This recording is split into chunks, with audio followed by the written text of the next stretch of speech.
How to ferment your chicken feed. That's right, guys. Today we're going to be teaching you how to ferment your own chicken feed at home, which is very easy, so don't be scared. Welcome to the channel. My name's Christopher. I'm Angela. Yeah, guys, if it's your first time here, hit the subscribe button, hit the like. It helps us out a lot. And if you haven't been here before, we focus a lot on educational content and stuff to help you at your own farm or homestead. So Angela's going to show you how to ferment, but I'm going to tell you why we do. And we feed our chickens fermented feed every day. They're very happy, very healthy, energetic, good quality animals with very nutrient-dense eggs because we give them our fermented feed. So why is fermentation beneficial to the chickens and beneficial for us? You know, human beings do eat fermented food like sauerkraut, kimchi, and a whole bunch of other fermented foods. I don't want to go into the whole list, but there are many. So when we ferment grain for our chickens, or when you're fermenting a food, what's happening is a metabolic process that's being facilitated by little bacteria. And in this case, we're using lactobacillus. Now, the lactobacillus bacteria are already present. You don't have to add anything. They're natural in the environment. And once you add water to your feed, it activates these lactobacillus to start doing what they do, which is to eat. So during the fermentation process, these little bacteria are breaking down harder to digest compounds. They're breaking apart starches and phytates and other what's called anti-nutrients, as well as they're producing their own beneficial metabolic byproducts. Extra vitamins, they're boosting the nutrition of the feed. So that's a huge benefit of this feed, as well as improved bioavailability and digestion. Bioavailability, if you're wondering what that is, it means the ability for the animal or the person, if they're eating fermented food, to absorb the nutrients present in the food. Why? Because it's actually technically partially digested. During fermentation, the bacteria are breaking down those compounds that otherwise the chicken would have to do. Now they don't. And if you're fermenting your feed, there's probably going to be less feed waste for a couple of reasons. One, the food is hydrated, so the chickens are filling up. And because of the bioavailability of nutrients, this is important. What's happening is they're gaining the nutrients they need, and they naturally know this. Their body knows this, so they're not predisposed at this point to start overfeeding to compensate for what's missing. And perhaps best of all, because we love our chickens, it really tastes good to them. It smells really good. To us, it'll smell sour. Like if you're smelling a fermented feed, it's a little sour, but chickens love that soury feed smell, and they love the way it tastes. Don't be afraid to ferment your grain. Fermenting is very simple. All you need is your feed, water, and a container. Here are the things you'll need to ferment. A container. It does not need to be a specific type of container. It can be different size. It can be very large or small depending on how many birds you're feeding. It can be plastic or glass. The point is a container to put the grain in that has a loose fitting lid.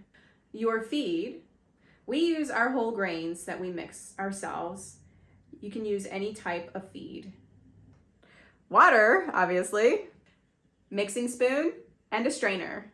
You'll need some sort of container or bucket that is large enough to put your strainer in. You'll dump your grain when it's ready into the strainer. It'll drain into the bucket or container. Like I said earlier, you can use a cheesecloth over top of your container instead of a lid. The point is to keep mold and dust and particles from landing directly onto your feed that's fermenting. Here we go, ladies and gentlemen, the steps for fermenting. How much feed should you ferment? As an example, if you feed 1 cup of dry feed per day to your chickens, with fermenting, you're going to use instead half a cup of dry feed. Why is that? The feed will absorb water, which will double the volume. That's one of the great things about fermenting is you're going to be saving feed. They're going to eat all of it. They're going to love it, enjoy it, and you're going to save on cost because your grain is going to be essentially doubled, and they're going to get the nutrition they need. You might think, well, what happens if I end up fermenting more than I need in a day? That's okay. Just refrigerate the grain, just like you would refrigerate people food. When you refrigerate your extra grain, the fermentation process stops. Now that we know how much feed we need, we're going to measure it out and pour it into our container. Next, we're going to add water. The amount of water is important. You're going to want to add several inches above the feed, the dry feed. Why is that? Because the feed, as the process begins with fermentation, it's going to begin to absorb the water and expand.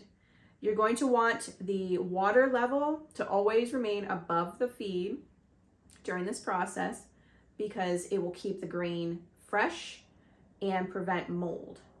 If during the process you notice that the water level drops, just add more water. Don't panic, don't get concerned, just add more water. Make sure it's several inches above the grain during the whole process.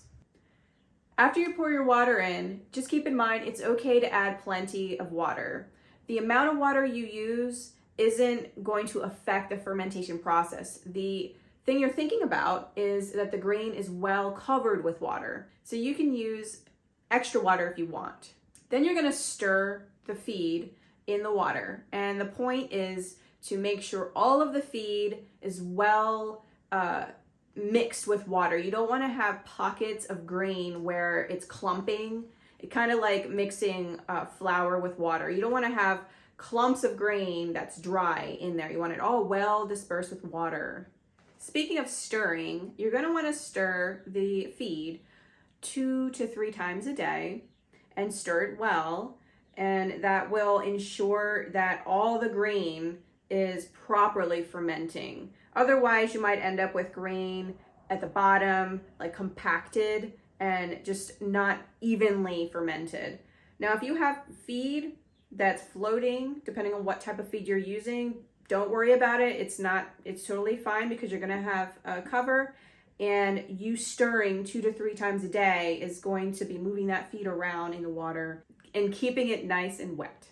And the acidic environment in here is going to prohibit the growth of bad bacteria.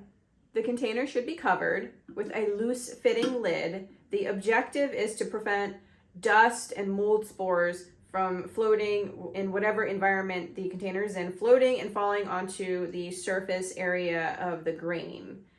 The lid should be loose, whether it's a solid lid or cheesecloth, should be loose so that the gases can still escape. Or cover the container with a cheesecloth and perhaps use a band or something to keep it in place. The lid is loosely fitted because there's going to be a gas buildup with this fermentation process, and you want those gases to be able to seep out.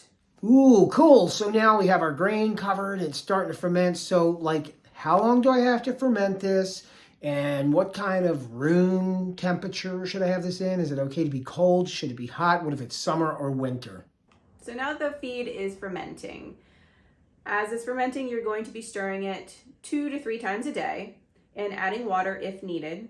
It'll take around 3 to 4 days to complete the fermentation process. The temperature of the room the container is in will affect the process a little bit. If it's a comfortable temperature around 65, 70 degrees, yeah, it's still gonna be around 3 to 4 days. If you're fermenting the feed in like summertime or it's like a hot environment, it may take a day less. The process will be a little faster because it's warm. The water's really warm. If it's very cold, winter, it might take an extra day. But generally, it's going to be about 3 to 4 days to ferment the feed. When you start the process, the water is going to be like a milky, more opaque color. As the process continues throughout the days, it's going to become almost like a tan color, or it's going to be darker. You'll not likely notice when stirring bubbles coming up to the surface, which is natural. That's just part of the process of fermentation. After it's done fermenting, it's time to strain and feed to your birds. Straining is simple. Just to mention a few things about your strainer. This one, we're just using it as a prop. I would highly recommend using a strainer that is completely meshed so that there's more area to drain through, and a strainer that fits your bucket or container that it's going to rest on. What I mean by that is you don't want your strainer, as you're pouring the grain in or the feed in, you don't want it falling into the bucket or container. You want it to rest and lock into place. If it's locked into place, then when you pour your feed into the strainer, it'll hold it nice and steady and the fluids will drain throughout the bottom. You can use this type of strainer, but it may slow the straining process down because the feed is going to clump and it just might take longer to strain. So to shorten the process of straining, if you have a strainer that's fully meshed or has holes all over, that's a fine small hole, then that'll speed up the process, and the fine small holes will ensure that your grain ingredients, your feed ingredients don't go through into the bucket below, because you want the feed left over and you want to separate the water from it. Ooh, fermentation chicken feed water. Okay, actually, guys, at home, when you're done fermenting, it's going to be much, much darker than this, right? Yeah. But you might be thinking, where do I dump this? You don't. Why do we want to keep this, Angela? What's the benefit of this water? Smells like fermented grains. Why am I keeping this? This is like a starter, essentially. It has all the really good beneficial bacteria still in there, and you can use it to start your next batch. That's right. You know what you just did? You turned your chicken feed place into a little miniature laboratory, and you have a bucket of trillions of bacteria now, lactobacillus bacteria, that we are going to reuse because we're going to ferment our feed again and give it a head start with this bacteria-rich fluid. Yeah, so you'll fill your bucket with this, and you'll have your grain in there, and you'll top it off with extra water.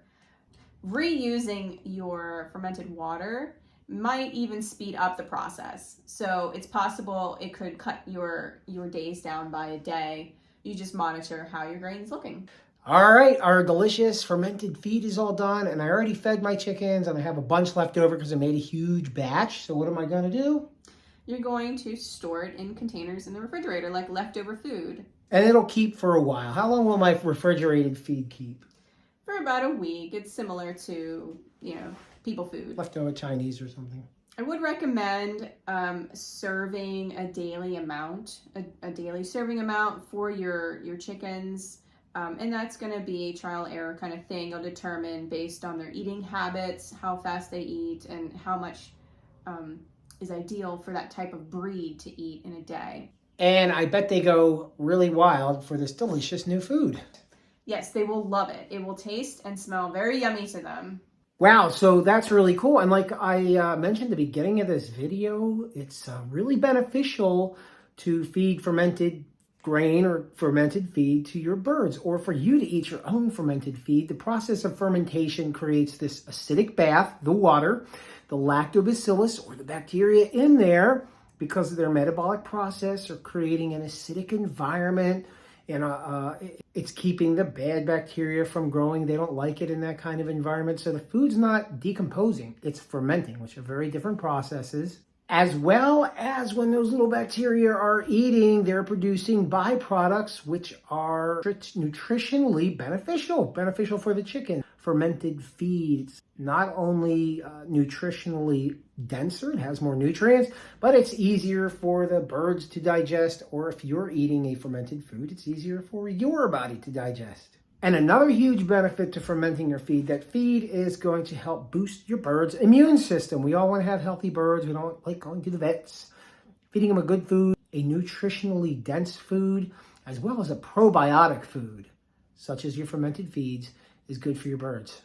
All right, guys, thanks for stopping in to learn about how to ferment your feed. As you saw, it was a very easy process.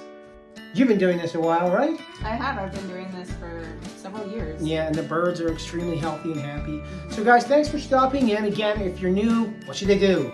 Like and subscribe to our channel. Yeah, like and subscribe to our channel. We're actual living real human beings, and we're out toiling in the soil on a regular basis, which we're about to do as soon as we're done recording this video. Yeah, stop by on Thursdays. We have live videos most every Thursday, which are live videos, again, are educational. We hope to see you in there. Like, sub, and share this fabulous video out, and give it to your friends who want to learn how to ferment, because it's not that hard. Yeah. And if if you have a question, let us know. Drop it in the comments.